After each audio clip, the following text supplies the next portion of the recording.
আসসালামু আলাইকুম। অবশেষে এমপিওভুক্ত শিক্ষা প্রতিষ্ঠানে প্রতিষ্ঠান প্রধান এবং সহকারী প্রধান নিয়োগের সিলেবাস প্রকাশিত হয়েছে। আজকের ভিডিওতে আমরা এই সিলেবাস এবং আরও কিছু বিষয় নিয়ে আলোচনা করব। আসসালামু আলাইকুম, যেখান থেকে আমাদের এই ভিডিও দেখছেন, আমার পাঠঘরে আপনাদেরকে আরও একবার স্বাগতম। অনুরোধ করব ভিডিওটির একদম শুরু থেকে শেষ পর্যন্ত দেখার জন্য। মূল আলোচনায় যাব। আমরা একটি নিউজ শেয়ার করে আপনাদের সাথে। সেই নিউজটি হচ্ছে প্রতিষ্ঠান প্রধান এবং সহকারী প্রধান পদে 18 বছরের অভিজ্ঞতার শর্ত বাতিলের দাবি।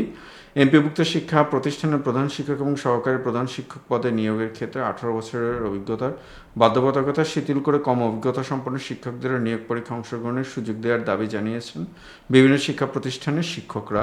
বৃহস্পতিবার এই দাবিতে শিক্ষামন্ত্রী বরাবর স্মারকলিপি দিয়েছেন শিক্ষকরা।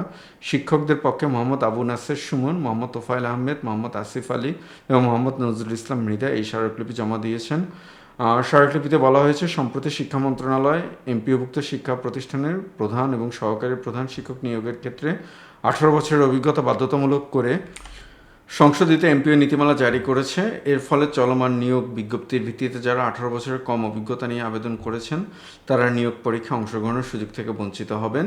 আবেদনকারীরা জানান, অতীতে প্রধান এবং সহকারী প্রধান শিক্ষক নিয়োগের ক্ষেত্রে কখনোই উভয় পদের জন্য সমান 18 বছরের অভিজ্ঞতা নির্ধারণ করা হয়নি, বরং দুই পদের মধ্যে কয়েক বছরের অভিজ্ঞতার পার্থক্য থাকত। নতুন এই সিদ্ধান্তের ফলে অনেক যোগ্য, মেধাবী এবং তরুণ শিক্ষক প্রতিষ্ঠানের নেতৃত্ব দেওয়ার সুযোগ থেকে বঞ্চিত হবেন। শিক্ষকরা জানান, বর্তমানে এমপিওভুক্ত শিক্ষা প্রতিষ্ঠানে শিক্ষকতায় প্রবেশের সর্বোচ্চ সীমা 35 বছর। সেই অনুযায়ী 18 বছরের অভিজ্ঞতা পূরণ করতে একজন শিক্ষকের বয়স প্রায় 53 বছর হয়ে যায়, যা অবসরের সময়ের কাছাকাছি। এই অবস্থায় তরুণ নেতৃত্বের অভাব দেখা দিতে পারে এবং আধুনিক শিক্ষা ব্যবস্থাপনার বাস্তবায়ন কঠিন হয়ে পড়বে।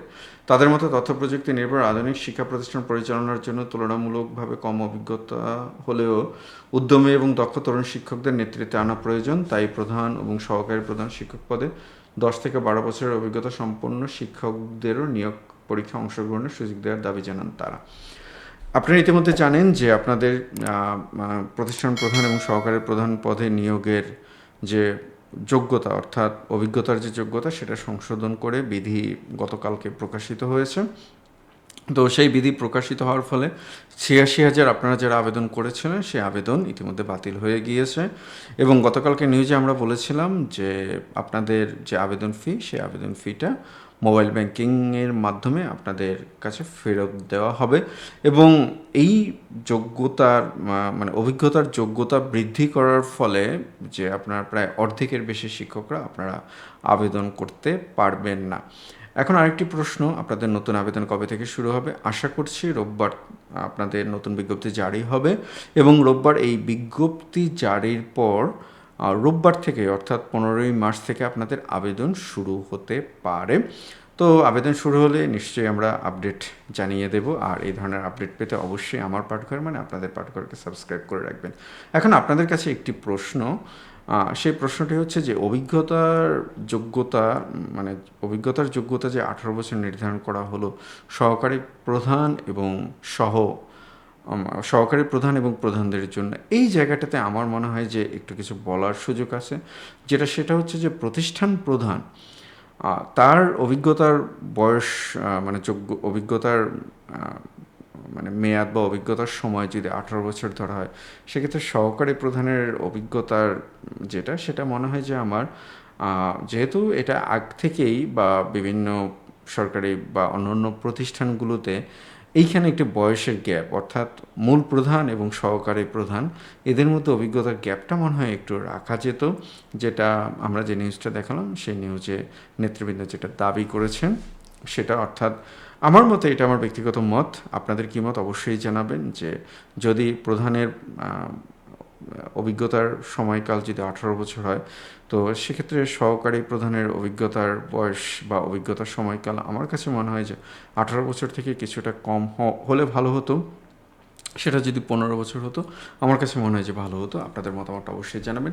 এবার আমরা চলে যাই, আপনাদের যে সিলেবাস প্রকাশিত হয়েছে সেই সিলেবাসে অষ্টম এনটিআরসি নিয়োগ প্রতিষ্ঠান প্রধান এবং সহকারী প্রধান 2026 মোট মার্কস হচ্ছে আপনাদের 80 মার্কস এবং আপনাদের এই যে 7 নম্বর পর্যন্ত একই। 8 নম্বরে গিয়ে এটা সেক্টর ওয়াইজ ভাগ হয়ে গিয়েছে। আমরা একটু আগে 8 নম্বর থেকে শুরু করি। আহ, সাধারণ শিক্ষা ব্যবস্থাপনা এটাতে 20, যারা কারিগরিতে আছেন কারিগরি শিক্ষা ব্যবস্থাপনা এটার জন্য 20, এবং যারা মাদ্রাসায় আছেন মাদ্রাসাতে এটা 20। আর বাকি সবগুলো সবার জন্য এক। বাংলা 10, ইংরেজি 10, আইসিটি 10, মানসিক দক্ষতা এবং গাণিতিক যুক্তি 5, সাধারণ জ্ঞান বাংলাদেশ ও আন্তর্জাতিক বিষয় বলে 5, প্রশাসনিক ব্যবস্থাপনা আইন বিধি প্রভৃতি নীতিমালা পরিপত্র এবং আদেশসমূহ এটাতে 10, আর্থিক ব্যবস্থাপনা এটাতে 10। তো আমরা যদি এটাকে একটা সাব ডিভিশন যদি করি, আমরা একটা সাব ডিভিশন করলে আমাদের জন্য একটু বুঝতে সহজ হবে।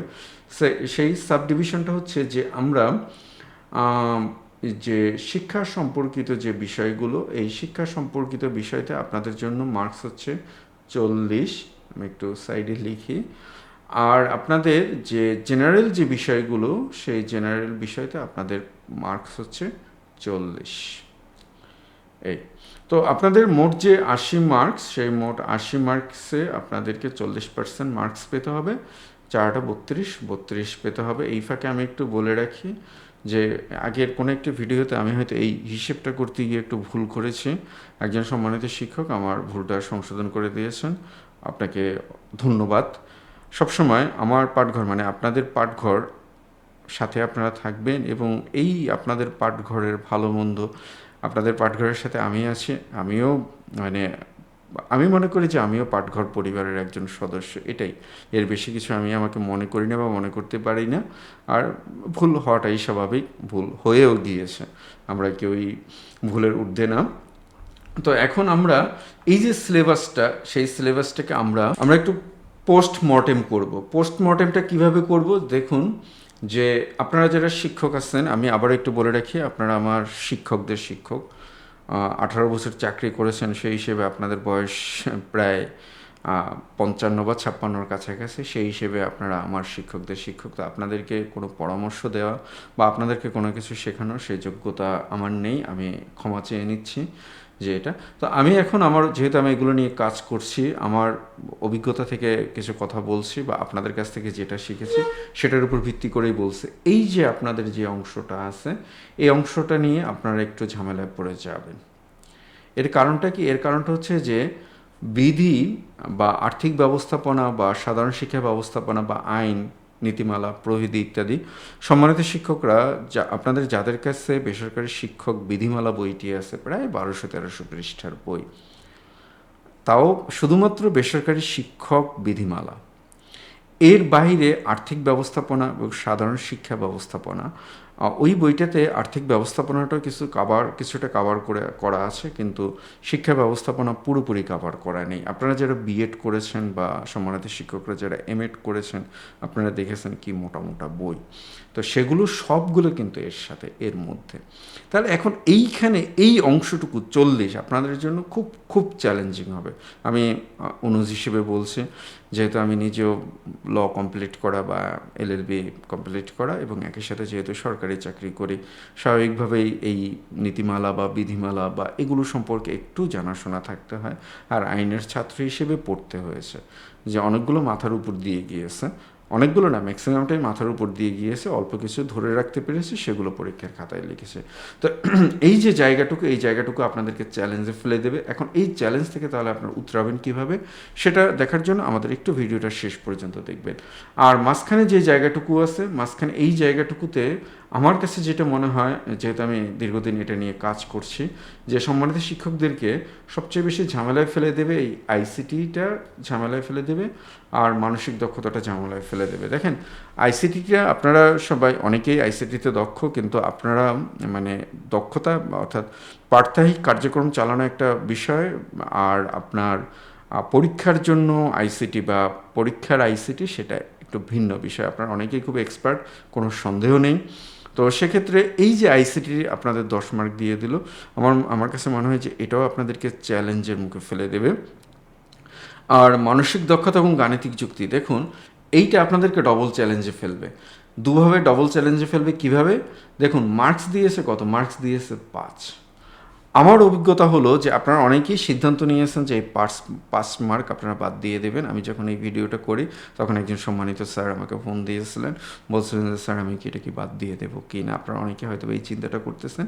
হ্যাঁ, এটা দেওয়া মানে দিতে হবে, কারণ পরীক্ষা যদি 18 এপ্রিল হয়ে যায় তাহলে এইটা পুরোটুকু আপনাদের পক্ষে কাভার করা উইথ রেসপেক্ট মানে খুব কঠিন একটা কাজ। কিন্তু এইটাকে বাদ দেওয়াটা আমার কাছে মনে হয় যে যুক্তিযুক্ত হবে না। কিন্তু এই একটা চ্যালেঞ্জ গেল আপনাদের। আরেকটা চ্যালেঞ্জ হচ্ছে, দেখুন মার্কস কিন্তু রেখেছে 5। এই 5 মার্ক রাখার কারণে সমস্যাটা কি দেখুন, আপনি 5 মার্কের জন্য আপনাকে যতটুকু পড়তে হবে 20 মার্কের জন্য আপনাকে ততটুকু পড়তে হবে। তাহলে চ্যালেঞ্জটা দুদিক থেকে চলে আসছে। একটা চ্যালেঞ্জ চলে আসছে, দীর্ঘদিন আপনারা এগুলোর সাথে নেই, স্বাভাবিক। যিনি ধর্ম পড়ান, যে সম্মানিত শিক্ষক, তিনি হয়তো বা টুকটাক ক্লাস নেন, আমি পারবেন না আমি এই কথাটুকু বলছি না, আমি আবারও ক্ষমা চেয়ে নিচ্ছি। কিন্তু প্র্যাকটিসিং যেইটা মানে পরীক্ষায় বসার জন্য যেইটা, সেইটার কথা বলছি। আবার মার্কসটাকে করে দিয়েছে 5। ফলশ্রুতিতে যেটা হচ্ছে যে এটা আপনাদেরকে মানে দুই দিক থেকে আপনাদেরকে চ্যালেঞ্জে ফেলে দিয়েছে। আর আরেকটা জায়গায় সাধারণ জ্ঞান, বাংলাদেশ এবং আন্তর্জাতিক বিষয় বলে এর সাথে কিন্তু আরেকটা জিনিস যুক্ত হবে, সেটা হচ্ছে সাম্প্রতিক।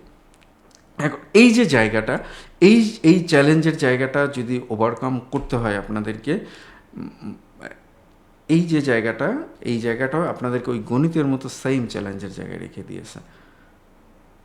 কারণ বিষয়টা কি, বিষয়টা হচ্ছে যে আপনাকে পড়তে হবে 5টা প্রশ্ন। আপনি বাংলাদেশ থেকে 2টা, আন্তর্জাতিক থেকে 2টা, সাম্প্রতিক থেকে 1টা। কিন্তু এইখান থেকে যদি 50 মার্কও হতো, আপনাকে ওই একই পড়তে হতো। বরঞ্চ তারও আরও সুবিধা হতো, আপনি যেটা পড়তেন সেটার মধ্যে থেকে কমন আসার সম্ভাবনা থাকতো। তাহলে এখন এইখানে ঝামেলাটা আপনাদেরকে পুরোপুরি চ্যালেঞ্জের মধ্যে ফেলে দিয়েছে আপনাদেরকে।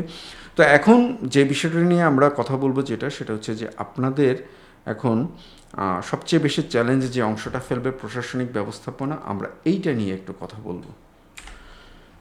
এখন দেখুন, এই প্রশাসনিক ব্যবস্থাপনা এবং আর্থিক বিষয়াবলী এবং শিক্ষা যেটা, এটার জন্য আপনারা বাজারে সেরকম রিসোর্স পাবেন না, অর্থাৎ প্রস্তুতির জন্য। তো আপনাদের সমস্ত প্রস্তুতিটুকুর জন্য আমরা একটি বই নিয়ে এসেছি আপনাদের অনুজ হিসেবে বা আপনাদেরই শিক্ষার্থী হিসেবে আপনাদের সহযোগিতার জন্য। বইয়ের কথা বলেছিলাম, তো প্রচলিত বই থেকে ভিন্ন সম্পূর্ণ নতুন আঙ্গিকে সর্বোচ্চ সংখ্যক কমনের নিশ্চয়তা, এনটিআরসির সর্বশেষ বিজ্ঞপ্তি এবং বিধিমালা অনুযায়ী রচিত দ্য আলটিমেট সাকসেস গাইড আমার পাঠঘর, এনটিআরসির প্রতিষ্ঠান প্রধান এবং সহকারী প্রধান নিয়োগ সহায়িকা। আমাদের বৈশিষ্ট্য হলো টপিক ভিত্তিক এমসিকিউ, পরীক্ষা সর্বোচ্চ কমন উপযোগী প্রায় 4700টি এমসিকিউ, গণিত ম্যাজিক শর্টকাট এবং বিস্তারিত ব্যাখ্যা, পরীক্ষা পদ্ধতির আলোকে সাজেশন, সাম্প্রতিক বিষয়াবলী, শিক্ষা বিষয়ক তথ্যসহ বিবিধ আপডেট সংযোজন। তো আমরা আমাদের একটু সূচিপত্রটা একটু দেখে আসি। তো আমাদের সূচিপত্রটা আমরা একটু সূচিপত্রটা দেখবো আমাদের। এটা হচ্ছে আমাদের প্র্যাকটিস পার্ট, আমি একটু পরে আপনাদেরকে দেখাচ্ছি। বাংলা ভাষা ও সাহিত্য, ইংলিশ ল্যাঙ্গুয়েজ এবং লিটারেচার, গণিত, মানসিক দক্ষতা, বাংলাদেশ বিষয়াবলী, আন্তর্জাতিক বিষয়াবলী, ভূগোল ও পরিবেশ, সাধারণ বিজ্ঞান, কম্পিউটার। অর্থাৎ আপনাদের যে পুরো যে সিলেবাস, সেই সিলেবাসটা এখানে কভার করা আছে। এবং আপনাদের জন্য যেটা গুরুত্বপূর্ণ, শিক্ষা সংক্রান্ত যে বিষয়টা, অর্থাৎ আপনার স্ক্রিনে যেটা দেখতে পাচ্ছেন, সেটা সাধারণ শিক্ষা ব্যবস্থাপনা, আর্থিক ব্যবস্থাপনা এবং প্রশাসনিক ব্যবস্থাপনা। অর্থাৎ এই যে 6 এবং 7 তিনটে ডিপার্টমেন্টের জন্য একই, 8 নম্বরে গিয়ে এটা আলাদা আলাদা হয়ে গিয়েছে। সাধারণ শিক্ষা ব্যবস্থাপনা অর্থাৎ যারা ডিএসএসিতে আছেন, কারিগরি শিক্ষা ব্যবস্থাপনা যারা কারিগরিতে আছেন, আর মাদ্রাসা অর্থাৎ ডিএমইতে যারা আছেন, আপনাদের এই প্রত্যেকটা আমরা এইখানে এই প্রশাসনিক ব্যবস্থাপনা, আর্থিক ব্যবস্থাপনা এবং শিক্ষা ব্যবস্থাপনা এটাকে ইনক্লুড করে দিয়েছে। বাজারে যে প্রচলিত বইগুলো আছে, খুব ভালো ভালো বই, আমি কোনো বইকে ছোট বলার বা করার মতো দুঃসাহস আমার নেই। কিন্তু সমস্যাটা হচ্ছে যে শেষ সময় এত তাড়াহুড়োর মধ্যে বইগুলো এগুলোকে অন্তর্ভুক্ত করতে পারিনি। তো আমরা আমাদের যে বইটি, সেই বইটিতে আমরা অন্তর্ভুক্ত করে দিয়েছি। তো এটা হচ্ছে আমাদের প্র্যাকটিস পার্ট। আপনারা বাংলায় দেখতেই পাচ্ছেন যে প্রশ্নগুলো বারবার এসেছে, আমরা শুধু কেবলমাত্র সেই প্রশ্নগুলোকেই রেখেছি। এবং এই প্রত্যেকটা প্র্যাকটিস পার্ট এভাবে আপনারা যদি দেখতে চান, আমি তো বাংলা দেখালাম আপনাদেরকে, স্ক্রিন আমি একটু স্লো করে দেখাচ্ছি। অনুরূপভাবে আমরা যদি চলে যাই, এটা হচ্ছে আমাদের ইংলিশ পার্ট, প্রত্যেকটা প্রশ্ন এভাবে। এরপরে যদি আমরা চলে যাই, এটা হচ্ছে আমাদের গণিত পার্ট এবং ব্যাখ্যা সহ, এই যে এইখানে আমাদের ব্যাখ্যাগুলো দেওয়া আছে, ব্যাখ্যা সহ আমাদের। এরপরে যদি আমরা যাই, তাহলে এটা হচ্ছে আমাদের বাংলাদেশ বিষয়াবলী, এই যে ব্যাখ্যা সহ। এরপরে যদি যাই আমরা, এরপরে আমরা এটা হচ্ছে আমাদের ইন্টারন্যাশনাল পার্ট। আমি এখন একটু সরাসরি চলে যাব আমাদের জন্য যে গুরুত্বপূর্ণ যে অংশটুকু, অর্থাৎ আমাদের শিক্ষা সংক্রান্ত যে আপডেটগুলো, সেই আপডেটগুলো আমরা একটু দেখানোর চেষ্টা করব। তো এটা হচ্ছে আমাদের শিক্ষা সংক্রান্ত প্রশাসনিক ব্যবস্থা। এইখানে আমাদের আইন বিধি প্রভেদি অর্থাৎ যা আছে শর্ট করে আমরা দিয়েছি। আমি একটু বলে রাখি, এক একটা আইন নিজে 300-400 পৃষ্ঠার, বা এক একটা শিক্ষানীতি, এগুলোর ব্যাখ্যা সহ এগুলোর বিভিন্ন সময়ে যে সংযোজন, সংশোধন বা পরিমার্জন হয়েছে, এগুলো মিলে এক একটা বইয়ের মতো হয়ে যায়। তো সেটা তো দেওয়া সম্ভব না, কারণ একটা আইনই তখন নিজেই 30, 40 বা 50 পৃষ্ঠার হয়ে যায়। তো এইটা আমরা এইভাবে দিয়ে দিয়েছি, আপনারা স্ক্রিনে দেখতে পাচ্ছেন, যেটা আপনাদের জন্য খুব গুরুত্বপূর্ণ। বাকিগুলো হয়তো অন্য জায়গাতে পাবেন, কিন্তু এগুলো তো এই জায়গাতে পাবেন না। এর পাশাপাশি আমরা আপনাদেরকে যে আমরা মানে আর্থিক যে ব্যবস্থাপনা, সেই আর্থিক ব্যবস্থাপনার বিষয়টা আমরা দিয়ে দিয়েছি, আপনারা স্ক্রিনে দেখতে পাচ্ছেন। আমি একটু তাড়াতাড়ি দেখাচ্ছি, কারণ সময় একটু ভিডিওটা বড় হয়ে যাচ্ছে। আবার ভিডিও বড় হলে আমরা আবার অনেকেই দেখতে চাই না। এই আর্থিক ব্যবস্থাপনার ধারণা এবং সংজ্ঞা এটা আমরা দিয়ে দিয়েছি। এই যে প্রায় 3 পেজ, 3.5 পেজের মতো এপিট ওপিট মিলিয়ে। এরপরে আমরা মাসে আমাদের শিক্ষা ব্যবস্থাপনা, সাধারণ শিক্ষা ব্যবস্থাপনা, অর্থাৎ আমরা সিলেবাসটাকে পুরোপুরি অনুসরণ করে গিয়েছে। তো এরপরে আমরা যদি চাই, আমরা এই যে এইভাবে ধাপে ধাপে আমরা এগুলো দেখানোর দেখিয়ে মানে আপনাদেরকে দেখিয়ে দিয়েছে। মাদ্রাসা শিক্ষা ব্যবস্থাপনা এটা, এরপরে কারিগরি শিক্ষা ব্যবস্থাপনা, এবং সবশেষে আপনাদের জন্য যেটা একদম আপডেট আমি করে দিয়েছি, মানে চেষ্টা করেছি মানে অনুজ হিসেবে, মানে অগ্রজ সহকর্মীদের জন্য সাম্প্রতিক বিষয় বলে এখানে প্রায় আমি 150 বা 150 বেশি হবে, প্রায় 180-র মতো কোশ্চেন আমি দিয়ে দিয়েছি, যাতে প্রায় 200টি কোশ্চেন। তো সব কিছু মিলিয়ে এই বইটি আপনারা অনেকেই আমাকে নক করেছেন, আমি দুঃখিত, সবার মানে আমি জবাব দিতে পারিনি। আমাদের বই ইতিমধ্যে এসে গিয়েছে ইনশাল্লাহ। আজকে অনেকের সাথে কথা হয়েছে, আমি একটু ক্ষমা চেয়ে নিচ্ছি, আজকে আপনাদের বইগুলো কুরিয়ার করতে পারিনি। ইনশাল্লাহ কালকে সকালেই আমরা ফার্স্ট আওয়ারের মধ্যে আপনাদের বইগুলো কুরিয়ার করার চেষ্টা করব। তো সবার জন্য শুভকামনা, ভালো থাকবেন। আর বইয়ের বিষয়ে যদি কোনো তথ্য জানতে চান বা বই যদি কেউ সংগ্রহ করতে চান, তাহলে আমাদের যে হোয়াটসঅ্যাপ নাম্বার দেওয়া আছে সেই হোয়াটসঅ্যাপ নাম্বারে যোগাযোগ করবেন। তো ভালো থাকবেন সবাই, ভালোভাবে প্রস্তুতি নিন। আবারও দেখাবো আপনাদের সাথে। আসসালামু আলাইকুম। এই বইটি আপনারা যারা নিতে চান, অবশ্যই এটার জন্য আপনাদের যাদের প্রয়োজন, আপনারা আমাদের স্ক্রিনে দেখানো নাম্বারে যোগাযোগ করবেন। ইনশাল্লাহ কুরিয়ারে আপনাদের বইটি পৌঁছিয়ে দেওয়া হবে। আর সময় খুব বেশি হাতে নেই। যদি পরীক্ষা 18 এপ্রিল হয়ে যায়, তাহলে এত অল্প সময়ের মধ্যে এই প্রস্তুতি নেওয়া সম্ভব নয়। তো প্রস্তুতি নিতে থাকুন। আর কোনো বিষয়ে যদি আপনাদের কোনো মতামত থাকে বা যদি কোনো পরামর্শ থাকে, নির্দ্বিধায় আমাদের কমেন্ট বক্সে জানাবেন। সবার জন্য শুভকামনা, ভালো থাকবেন। আবারও দেখা হবে আপনাদের সাথে। আসসালামু আলাইকুম।